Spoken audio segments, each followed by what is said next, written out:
boys and girls, welcome to my channel. I'm ForClassic and welcome to BenchART. So for today, what I do have in it is Chronos Before the Ashes. This game it is developed by the Gunfire Games and it is using Unreal Engine 4. So in case you don't know Gunfire Games, these guys are the developers behind Darksiders 3, Darksiders 2 Definitive Edition, and also Remnant from the Ashes. So quite interesting developer. In fact, they are not the best out there, but still they do deliver some interesting games. So let's take a look on the settings and see how I'm running the game. So I'm running the game at 1440p with the graphical settings absolutely maxed out, and these are the requirements. I think they exaggerated a little bit on the requirements because they are only asking, they are recommending an i5 from the 4000 generation, 8 gigs of RAM, but for the graphic card, they are recommending a GTX 970 with 4 gigabytes of VRAM. The 1060, it is slightly better than the 970, and my 1650 Super, it is slightly better than the 1060. And so at maximum settings, whatever, if you go with 1080p or 1440p, I have to say that I haven't seen any frame going under 60. The game have an FPS cap at 128, and at 1080p it just stays there. Alright, at 1440p you can expect to see some drops below the 128 to 110, for example, but overall it is way above 60 frames per second. At 4K it is a different story though. So at 4K, all the settings are averaging above 60 frames per second, but sometimes the game does drop below that. For example, at maximum settings 4K, 8% of my benchmark, it was below the 60 frames per second. At high settings it was 5%, and at medium settings it was 1%. My personal recommendation, if you want to go 4K, just put the game maxed out and enjoy it, because there isn't too much of a difference in performance and graphics between maximum, between high, and between medium. It just looks pretty much the same. So it's an undemanding game. With these graphic cards, 1080p and 1440p, it is child's play. It just plays very well at an absolute frame rate above 100 frames per second. But as you saw, 4K it is another story, but still the averages are above 60 frames per second. So if it happens for you to have a 4K screen, you can still enjoy the game at a very good graphics. Although, yes, it might drop a little bit from 60, but nothing special at all. So I think that's all that I want to talk about the performance, but let's now talk a little bit about the game. What is this game? Chronos Before the Ashes, it's a Souls-like game, and it's still some elements from Dark Souls. It is a little bit more clunky though, so this might be a little bit disappointing in that regard. People say that the game it is super clunky, but I feel that most people are exaggerating a bit, unless forward into the game it gets worse. I don't really know. One of the top features of the game, and this is the selling point of this game, I can't stress this enough, this is the major selling point of this game.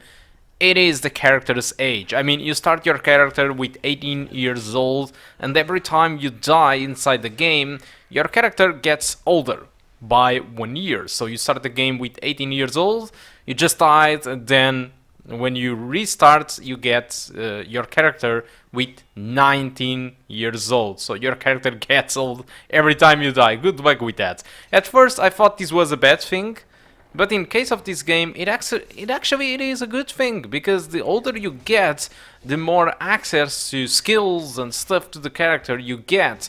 At first, it is easy to evolve agility and strength because you are, a young boy, but the older you get, the harder it gets to evolve agility, and the game tries to force you to make you learn arcane because you are now older and wiser, and obviously you don't get, it is not easier to get agility evolved. I think it's an interesting concept and something really unique, but honestly I haven't seen people very enthusiastic about this, and in my honest opinion I think it could be implemented in a much better way though. The game also features some interesting puzzles inside the game, but according to some users, after mid-game they just drag and start to become something like boring fetch quests. Although at start they are pretty good and it's a good fresh air to the genre.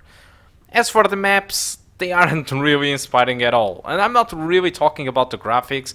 This game, it isn't pushing the graphics that much. They don't make usage of high-end features from Unreal Engine 4, and I'm absolutely fine with that 100%. The thing is, the art style of the maps, they are not really memorable. They are just a bunch of corridors with some details, and well, that's pretty much about it. The game story, if you don't like the gameplay, might be what really keeps you inside the game. But above all, to not spoil you, this is a prequel from the Remnant game. And, well, the objective, it is really just to kill a dragon. Essentially, the dragon, it is summoning monsters, and that's about it. You go and kill the dragon, and that's it. That's mainly the story. Of course, there will be a ton of lore and details inside the game, but I can't really tell you about it. Still, I do enjoy the game. It's not the best Souls game out there, for sure, but at least it is not a straight copy. It has some nice puzzles, the age mechanic, it's very lightweight and optimized, so if you have an old hardware you can really run it, as you saw on my videos.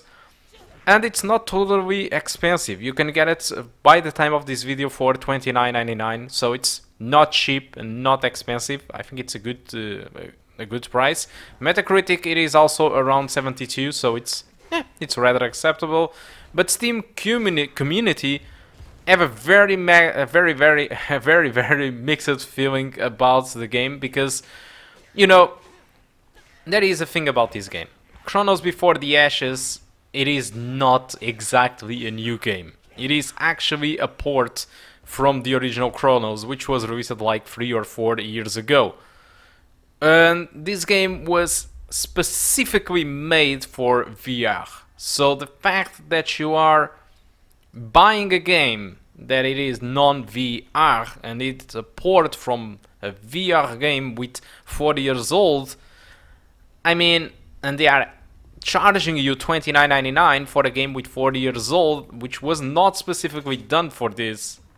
I mean, it's a little bit complicated to recommend. And I think that for some part, some people are complaining about that. But the other part, it is really the uninspiring combat, the uninspired enemies, and the maps overall. And the fact that some people complain a little bit about the combat gameplay, they don't like it. For me, it was fine though, but I do understand that it is not at the same level as a Dark Souls, for example. So if you played Remnant recently, this will feel like a very big step back for you in that regard, alright? So I think that's all that I want to talk about Chronos Before the Ashes. Hope you keep enjoying the rest of the gameplay, and I do hope to see you soon. Goodbye.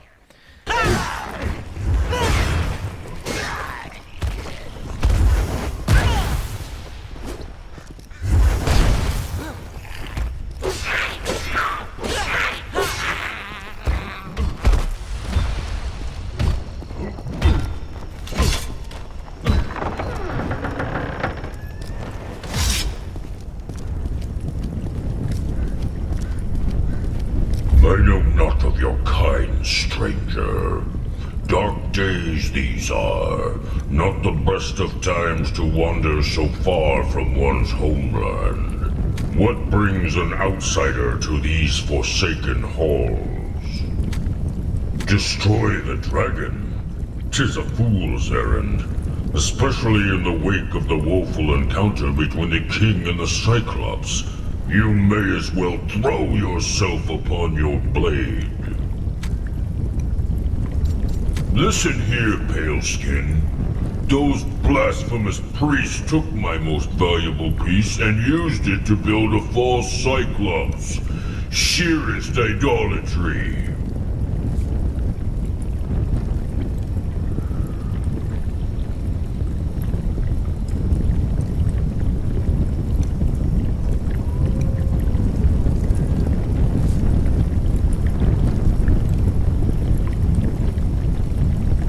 But the vile, cursed golem they created is too powerful for me to challenge. Although, if you were to retrieve the golem's eye for me, I would use it to forge a weapon. A weapon I would give to you freely.